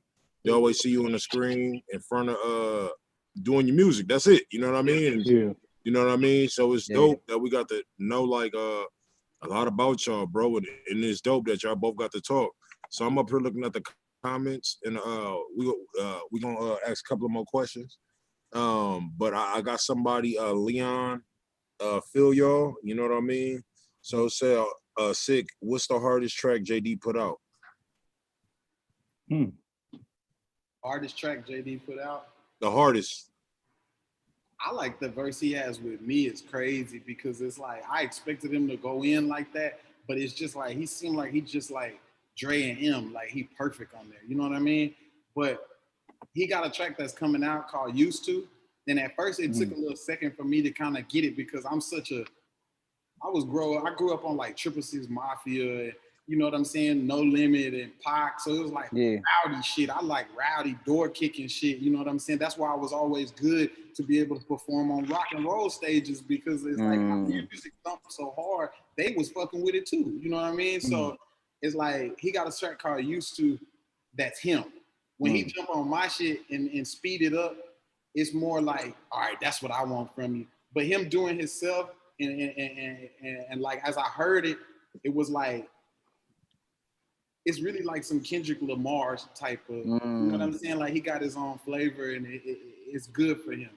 But I definitely want to keep him to the point to where he always has multiple different options of people around him, and that's his influence to where he's doing his shit, but he's also doing the club stuff, and then he can make it out for you. He can model. He can do all of these different things that I know if a person put him remotely, even halfway in position, he's going to be able to capitalize. And it's like, even if a nigga don't make a bankroll off of it, it's like that's another soul that's going to go off into the universe, speaking positivity into the universe that also allows God to just continue to keep, you know, like blessing you. You know what I'm saying? That's right. His kids is talking to him and he talking to you. So as he telling me thank you, he really telling God, because God is the one who told me to do it. God told me to do it as much as you possibly can for as many of his children as you can, because it's fucked up. It's fucked up. Right. That's real. And it's a bunch more. It's a bunch more. So hopefully we get to tune in again in the future. You read my mind, bro. I was like, bro, let's run them all through here. Look on my mama. Look. On my mama. I was about to say this, bro. I was gonna say, bro, you got so much information that's very valuable too. You know what I'm saying? That I just don't want to do one interview. You know what I'm saying? I want to make it. I want to make it a part 2 because you know what I mean. There's a lot of information that I hear. You know what I'm saying? Yeah. That I definitely. I'm like, yo, this is even information in my ears. You know. Exactly. And so, like, even with this, man, like we're gonna wrap it up pretty soon. But you know what I'm saying? Dude, like I don't want to just have this interview and not hear more. You know what I mean? Because your story is so interesting. It's just like, bro, like we gotta get another one in next week to have a part 2. You know what I'm saying? Because I'm like, yo, it's information I could use. My artist could use. You know what I mean? And dog, like that's what I ain't never did no part 2 interview with nobody else. But bro, it's like to me, bro. It's like it's necessary, bro, because it sounds like you got endless information in there that people need to hear. endless information, and that, a lot of that comes from my boy Bone. Shout out to him. It's like I said, I'm gonna make this quick. As I was growing up, and then I went to the pen, and then it's like I got to the pen, like you was talking about having to have the numbers. It was like I was seeing niggas get thrown over the banister like by their own gang because that gang don't want to fight the other gang because this nigga done stole something out this nigga locker. You feel me? And I seen a nigga get killed right in front of me. I also seen a nigga get his head busted wide open over a honey bun. Like, you know, the mop buckets, the yellow mop buckets. That nigga on this mop bucket, the little rail thing came out in county. Nigga took his honey bun and ate it in front of him, sat down and went to watching TV and went and got that thing. Huge. I swear I could see this nigga brain. And it was like, after that, I was like, yo, can't nothing happen to me because I was the man before I got into the pen. So I told myself, I was like, look, this is what I'm going to do. I'm going to create a system to where everybody need me. Yep. Everybody need me. And it's just like with music. You create a service while you're doing music. It's like now you have your artistry, but say you shoot videos or say you shoot or do something that other numbers need. You see what I'm saying? I was able to prevail because every rapper, partner, homeboy needed to get on them stages. Yep. They need phone numbers. They need bags or they need phone numbers. You know what I mean? So it's always a demand for me for something. And having that, you got homies, you got, you know, your crew, you got your bread, you got everything that you need because you took care of business. And Nipsey said it, he was like, niggas be really low key evil and the fool devil. Just because they fucked they shit up. Right. You didn't go about it like that. You wanted to be the man or you were salty because this nigga was on. You did this, you did that. But understand them doors is going to constantly close for you because one day your door going to be completely closed. Like you're going to be done. You're going to be gone and it's going to be all about your offspring. So what stories they going to tell about you? Exactly. What they gonna stand up there and say on that banister when it's time to put you in the ground? Right. What guy gonna look at you and say when you ain't been doing nothing but lollygagging and been hateful and, you know, doing all of this bullshit? So it's like, for me, I look at it overall and it's like, I wouldn't change a lot about the way that I created this. And I'm always up for discussion and interviews and all of these different type of things because I feel like I'm far from even the beginning. I'm just now getting here to LA. And I got some stuff on my mind. I got some moves to make, but it's gonna be walking with God. You know what I'm saying? Because it's like all that devilish shit is cool. It sound cool, look good, but it's when it takes over you for real. Yeah. And sitting in the penitentiary and you looking at niggas that ain't never gonna get out and they good people. Yeah. And you looking at niggas that ain't never gonna get out and they bad people. Like deep down in the core, they just not good, fit people to be running around with everybody else because they wilding to the core. You know what I mean? So it's like I'm gonna rock this all the way out my way because it got me here and I know it's gonna get me through. And I'm just really glad that y'all took the time out for us, you know what I mean, to hear us out. And then, yeah, anytime y'all want to chop it up with me or one of my guys, I'm all game. Got my own building downtown. We got a bunch of walls and stuff, you know, with our own, you know, situations and stuff. So we can shoot in front of each one of these. If y'all ever want to come down here and shoot with us, we got the red cam. We got the 6K Black Magic and the 4K Black Magic. Yeah, we got those. Damn, okay. Got those in-house. Serious business going on. Yeah, I have all the lights, LEDs, all that. You see one right here. We got all of that available to any of the real ones that's coming down to rock with us. You know what I mean? So, like I said, I really appreciate it. And any of this information, because it was a grind, like I said, once you put it in your mind to where you can do it and put it into your mind that you can help somebody else do it, it's a different type of satisfaction because you get to like I know I'm somebody because this nigga's out there screaming I am. You know what I mean? So let's keep it going, keep it rocking, and keep networking with like-minded individuals. That's all. Man, for sure. That's dope. Hey, man, I appreciate y'all, man, for coming through. Before we leave, I got one more question. What's next for y'all? And what is your plan? What is y'all plan A? Okay.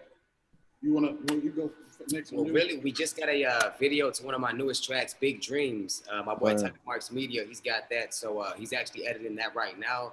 as soon as that's done, man, that's gonna be dropped. And it's like I got a lot of different tracks and ideas and stuff that's all ready to go. It's just more or less lining everything up, getting the dates right, releasing them strategically, making sure that everything is done the right way, rather than just throwing a lot of music out there. You know what I'm saying? Fact. Trying to get the best results out of everything and staying consistent, man. That's basically all I got lined up. Absolutely. Because the reason why he's saying that is because I built all of this alone. You know what I'm saying? Like as far as finding a way to release them to where I know all of that is coming back to where they could be broke off for something too. You know what I'm saying? You got to be the platform holder as well as like, you know, those different pieces that you have to have and those rollouts and that whole plan for each artist as well as myself. You got to know what that shit really is and you got to know how to do it and you got to have some money or you can forget about it. You know what I'm saying? You can flat out forget about it or be around somebody with that knowledge. So it's still two pieces, like to the point to where I'm actually interviewing PRs and marketing people, you know, like marketing people for the platforms where the music and the videos come out on, because I've dropped over 25 racks on trying niggas. I want to see what you can do. Okay, yeah, you okay, buddy. Say you work over here. Okay, cool. Here go 3 bands. Let me see what you're gonna do, and it don't be doing what it at least what they say. It's not doing what they say. So all I'm gonna do is keep trying because it's like once I hit where I'm trying to hit to, I know I have all of the rest of the pieces all in house. You know what I mean? You do. And it's like if you look at our stuff, just think about if somebody big partner with us and some of our shit looking better than theirs, and we ain't spent half the money. You see what I'm saying? Like I see them. I've been on them $30,000 and $50,000 video budgets, and I'm like, this is not 50 racks, bro. Yeah. I do. You know what I'm saying? So it's like I can get you this for about 6, 8, and that's with me pocketing a band. You know what I'm saying? Just on some real good shit. So it's like once we really get to whipping, which is gonna be this year, it's all about having those key people in our organizations that we don't have. Like I said, we're missing these last 2. Having those key people in this organization to where we're every day at it and we really gunning at it, because it's like I said, I'm just gonna drop a few every after we start dropping, which I've started every 11 to 15 days. Each artist is gonna drop again, and that's what I want. Why? Because all of the stuff is in house and I'm funding it all. So why not? You know what I'm saying? Like some of them got a bunch of stuff, some of them don't. But when you come over here and you sign your name on that production contract for me to get it done, it's gonna get done.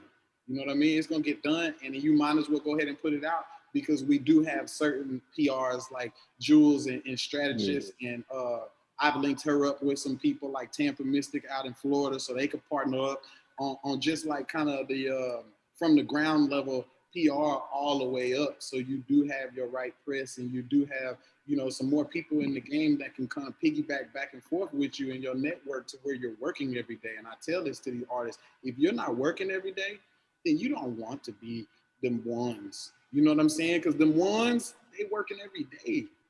You got you doing this. You got to take care of the kids. You got to. You're not putting 150 into this, because I left all that to do this.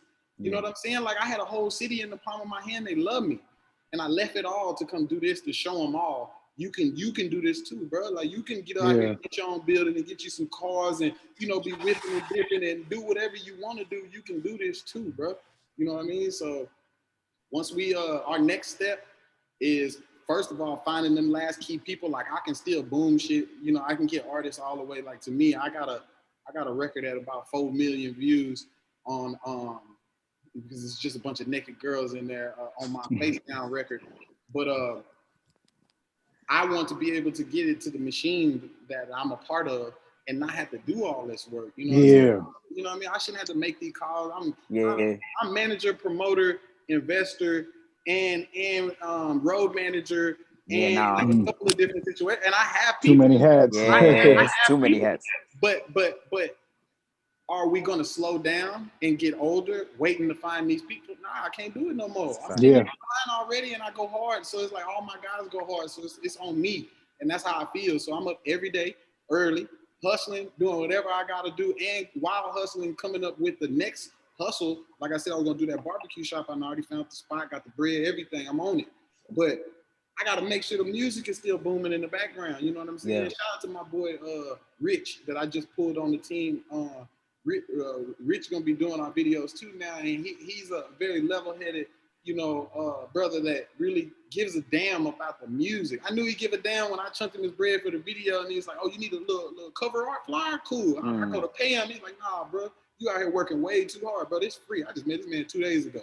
He's like, "You got shit all in house that this person don't have, and this person a millionaire, bro. You got everything, bro. We gotta get to work." And I was like, "Shit, I've been working every day, so work means all day, every day." It's a fact, though. Yeah, so man, yeah. Next is JD. Next is Two Stone. We gonna drop him about 5-6 more days. Like I said, I've been looking for my marketing strategist for the team, but I have a lot of juice, so I can't stop. So I'm gonna just keep making the music. Like I got an in-house studios, everything, and we're really going to start branching into more visuals, as in visual content. 1 million interviews is what I'm looking for. So if y'all know anybody that can book 1 million of them, holla at me. We can work it out. I want 1 million interviews because I want all of these people to have these different memorabilities to where through their whole career you can know them. You know what I'm saying? Yeah. That's why I wrote the script to PAX, because it's a true story about how I came out here dealing with the Mexicans fucking with the weed. And there's some crazy shit went on with that, but I'm still here. You know what I'm saying? Then there's the TV show. We got the TV show. We got the podcast Two Stone, which is one of my artists that we're all on. And then we got 2 more scripts of TV shows where I got the pilots ready. And I have another movie, a full-length feature film, where I'm actually taking people from the biggest movies that I respect, because I'm a movie fanatic. I don't watch TV, I don't watch sports, I don't do none of that. I watch movies because they talk to you. The richest people in the world talk to you through movies. You see what I'm saying? So through these new movies that I've watched, I came to the conclusion that it's the stories in these movies that is really bringing a different type of fan base, even past music. You know what I'm saying? Because it's like, you asked me my favorite Western, I'm gonna tell you Tombstone with Doc Holliday. You asked my favorite gangster movie, Menace to Society with O-Dog and Kane. You know what I'm saying? You asked me my favorite skateboarding movie, I'm gonna say Kids with Telly and Ghost, Casper, or whatever his name was. You know what I'm saying? I'm a movie fanatic, but I look at the numbers on that IMDb on how much bread was put up and how much these people that made off of this. Come on, man. Nah, we're gonna do the movies and I'm gonna write them. You know what I'm saying? Because we need more John Singletons out here. We need more, you know what I'm saying? Just real stand-up African-American leaders that can really pop it off too, because they came and they went and they wasn't even getting the respect like they posed to, like Tyler Perry fucking them up. But understand, it's supposed to be 25, 45 Tyler Perry's, because you go to looking at like some of the greatest movies like Heat with Val Kilmer and all these movies, like these people that are writing these movies and putting this shit together, I'm looking them up. I'm looking up the history. I'm looking up, these movies are doing 50 million. Box office, 89 million. Box office, 192 million, bro. If we can put one out, that's 140 million, 120 million, bro. That's a whole different ball game. And then when you build and create the whole situation yourself, it'd be different type of people that come holler at you, like, you really built this, you wrote this, you did this. Okay, cool. Come on, holler at us 7 o'clock over here off of yeah, I already know it because I've been in them. So understand, it's like you're here in LA, almost died 40 times, and you end up with your own shit living great out in LA. It is not time to stop. I'm building the team, and I'm gonna make sure that these TV shows, these movies, all these visuals, I'm gonna make sure that they are key ingredients to each one of these artists' careers. You see what I'm saying? Because it brings a whole different fan base that's really big, quickly. You know what I'm saying? Real quick. And then when I learned how they get in these movies by just getting the credit lines, it ain't no 50 million in cash put up for this. Like, this is a credit line of somebody who can get this to go through, that swipe that boy, and then you pulled it off. You see what I'm saying? So it's like, I got some of them too. So it's like, I'm not about to play no games. I'm just looking for them key players that's gonna push as hard for it as me. So a lot of visuals, consistent work, and just being more in tune on the internet, because that's where everything at. Everything is viral. So, you know, everybody gonna have to be kind of people-ish and talkish, and some of them ain't, but you know, we're gonna be able to whip them into it. So like I said, the next steps is consistent, the consistency in the music. And then, like I said, I don't really want records drop. Like, it's a billion rappers out there. So these guys understand them 16s, they better be the hardest 16s you ever rapped in a mic. If I pay for the motherfucking video, you already know we 4K, big edit, big group meeting, big all that on mine, just on the simple fact that you are going to that demographic. I'm going over here to these people. This guy's, but it's all in one house. So we get a little change over there, get a little change over here, we get a little change over here. But we also dispersing back into the universe positivity, real niggas of all shades. You know what I'm saying? No foolery and buffoonery and jumping around and doing the most and trying to gain attention in negative ways because you can't authentically do it. Like, you see what I'm saying? You see what I'm saying? So damn. Different cuts, cloth coming with me, and then it's like now you get to see these cuts in all different shades of people. See what I'm saying? So that's where the visual is gonna come into. Like I was telling him, he was saying him and his boy Emmy, they rap together. Emmy dope as hell too. How they met in Bill Miller's at it's like the only little drive-through barbecue places down in Austin, San Antonio, Texas, right? And he was just telling me how they went through it and it was a mess, and you know what I'm saying? They linked up, and you know, that could be the great beginning of your TV show or your series or something that's like featured series. You know what I'm saying? And I want them all to, come on in here and sit down. I want them all to really tell a real story, because it's like when you give it to people real, it may only be 150, 30,000. But guess what? You got real people that got a beating heart that feel you. And that matters. You see what I'm saying? So the visuals is imperative to go along with the music. And it's just a whole lot of work on me, man. I done had stomach problems, been in and out of hospital. I don't care. I'm going till I just can't go no more. And that's why they're gonna remember me, because I've been doing this shit since I started. You know what I mean? So now that I've made it to these levels, why not share this shit? Why not have another cat sitting with me every time you talk to me? Because it's cats out here helping me take out the motherfucking trash and paint these walls and getting this bread moving and woo-to-woo. So it's like, if you do something in a craft, I don't give a damn if you're good at pushing a broom. I'm gonna make you a flyer, help you with your LLC, and go get you a cleaning service. And be like, all right, man, just give me like 10, 15%, man. And when you need promo to keep this shit booming, I'm your guy. Go do your shit, bubba. That's how I am. You know what I mean? Because niggas ain't cut like that. And that's why it's one nigga in the game. He got $1 million. Them other niggas got $45, $55 get through the day. And they really ready to plot on their boy, because that nigga is not structuring the situation for everybody around them to eat. You know what I'm saying? Just because you're smarter. It's like people have to understand that too. I can't, that dumb nigga, man. I can't. I understand why people are different, because they were raised different. So that's real. In that situation, you then gotta still be the bigger man and be like, all right, well, if it's Kinfolk and he will bust the hammer for me and he will clean these motherfucking floors for me, I know Kinfolk want to cook, man. Kinfolk here talking about this cooking shit, man. All I got to do is get him a little spot, man. That's a fact. Little truck and trailer. Put him in position. That shit 6 bands, man. Get the truck and the trailer, $6,000, man. Your cousin, you really fuck with him. Why don't you put his ass to the test and see if you can't do it, you can resell it or get out there your damn self and flip some burgers. But it takes an authentic nigga to be that person when he's in position. When a nigga knows it's his motherfucking time, your time is now. Niggas is watching you now. People interviewing you now. If you got your time right now and you're not sharing it and breaking shit down and building this structure correctly for the ones around you, then understand these people are not going to stand with you in the end. That's a fact. Exactly. And that's exactly what I was selling Kofi Upgrade, man. It's on freezing. And bro, I appreciate you for giving that game, bro. Hell yeah. Like I was just telling my nigga Upgrade and Kofi that same shit. We come through in politics every day about the same shit, man. Man, but before we get off this motherfucker, man, let everybody know where they can find y'all and shit, man. Hey, go ahead, JD. You talk first. All right, well, it's gonna be Justice Damien _ So JUSTICEDAMIEN _ on Instagram, Facebook. It's just gonna be Justice Damien.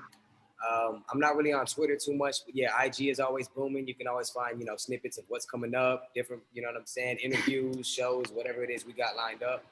Okay. Absolutely. Right. For me, is you can catch me at livesickmusic.com on just like, little quick history and background and stuff like that, pictures and videos and shit. But you also hit me at the gram, Lil Sick with 2 C's, and then you can always email me, lilsick@gmail. A lot of artists, they submit their videos and they music.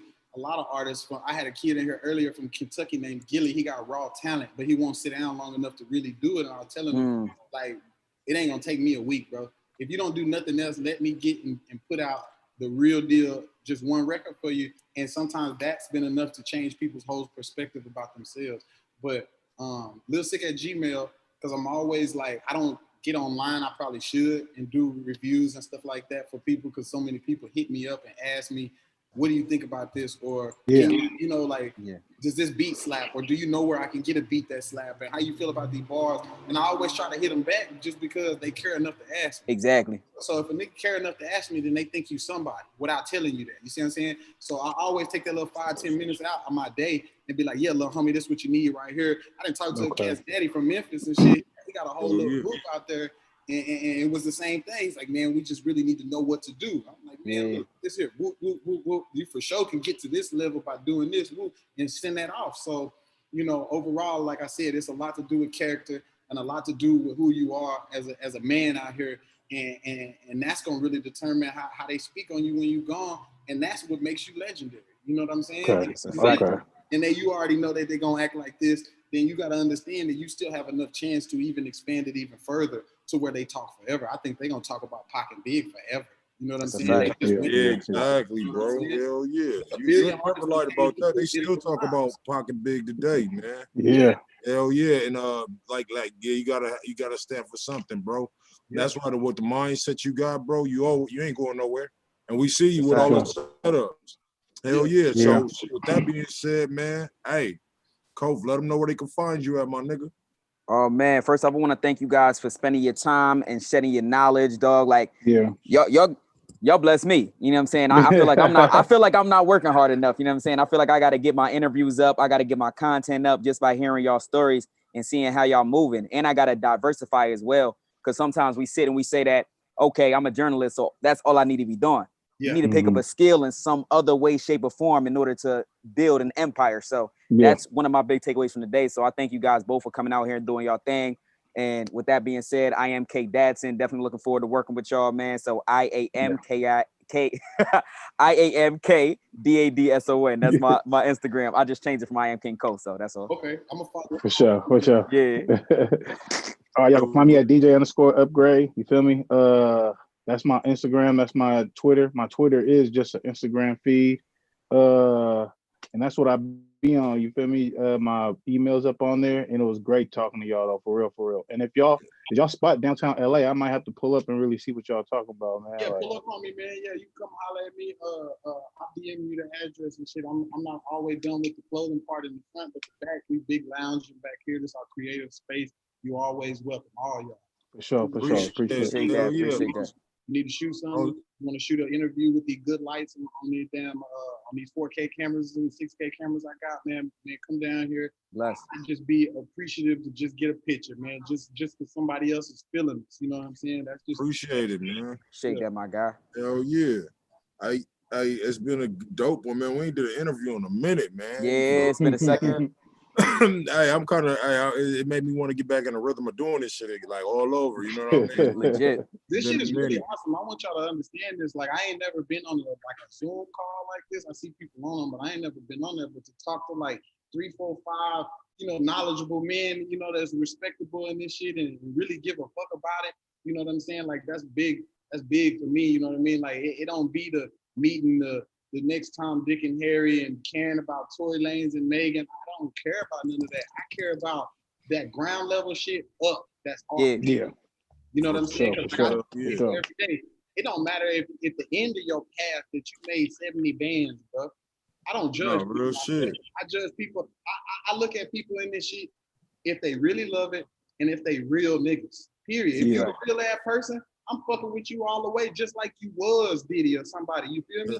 And that's how you got to be in this shit. Like, you got to treat everybody with the utmost, but the ones that impress you, like y'all guys impress me, y'all questions impress me. I done did 1,000 interviews to where it's like I got interviewers stuck like, hey man, niggas just went all off subject, trying to buy bags, trying to come over here and fuck with the hoes, like all kind of shit they have. Hell yeah.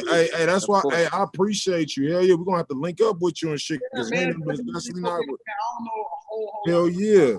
Hey, don't even sweat it, bro. We gonna network on everything, though. Okay. Like real shit. Me, you upgrade, cuff all of us. That's how we make upgrade. Okay. You know what I mean?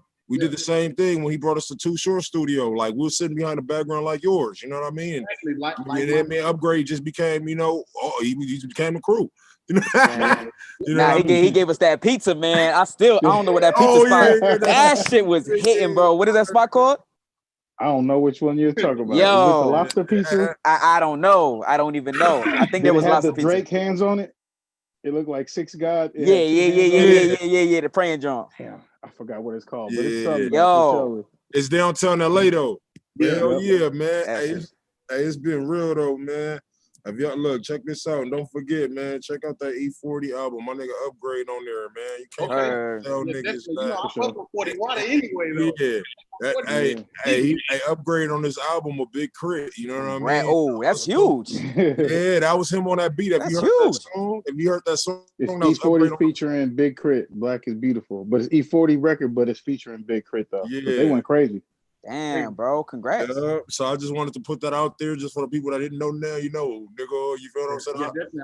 Yeah, I treat all my I treat my niggas business like I made it. Nigga, you feel what I'm saying? Fact. Yeah, that's how you gotta do How it. it's supposed to be. So like I said, man, you already know what it is, man. It's been real, man. Hey, if y'all need any free music reviews, man, make sure y'all get in my live. You know what I'm saying? We're going live today. We do battles. If y'all want to battle for money in my live, you know we do that too. I gave out like $350 last night, $1,500 last week. You know what I mean? So we got a battle where you can make money in quarantine, feed your baby and all. You know what I'm saying? So look, check this out. Follow me at The Real DJ Show, man. We're going to go tonight. If y'all down to battle, let me know. You already know what it is. Plan A Radio. We back in effect, man. We're going to have some more shit coming out too. Make sure y'all like, subscribe, follow us on Instagram. Yep. Follow me on Kraig Facts. You know what I mean? Yeah. Make sure just DM me everything. Hell, for sure. I got you, bro. And we'll all do the same thing. Hell yeah. Yeah, because we gonna support, man. We fucking with y'all off top anyway. So most definitely. Follow everything. I want to look at the battle. I don't battle rap, but I know he can do that shit. But I don't do that shit. Oh no, it's not battle rap. It's not battle rapping. It's song for song battle. And then like the people just comment. Yeah, I'll get in there. I get out there on them. Yes, Get out there on them. Follow me on Instagram, bro. I'm gonna invite you. Go neck to neck with boys. Pull up. In 3 different genres. Pull up. Pull up. You got me. Pull up. It's a live thing that you got to do in person, or y'all doing it IG live. IG live, bro. That's all DJ show. Bring your fans. That's live. Yeah, man. I was looking at how like you know how they had the big ones like DMX and this person. Yeah, the versus battles. Oh yeah. If any nigga call me out, he cooked. Yeah, they get real in there. They be real in there. They be betting like some people bet like $500. So yeah, definitely send me all that information because I want to be a part of that. I want to look at it, be there or something. You know what I'm saying? Hell yeah, I already bet. I'm gonna invite you, bro. We're about to end this shit right now. We're about to hop on. Okay, bet. Let me know. Man. I appreciate y'all. I appreciate you y'all, too. yo. Have a blessed one, man. Y'all be easy. All right, for sure, y'all. All right.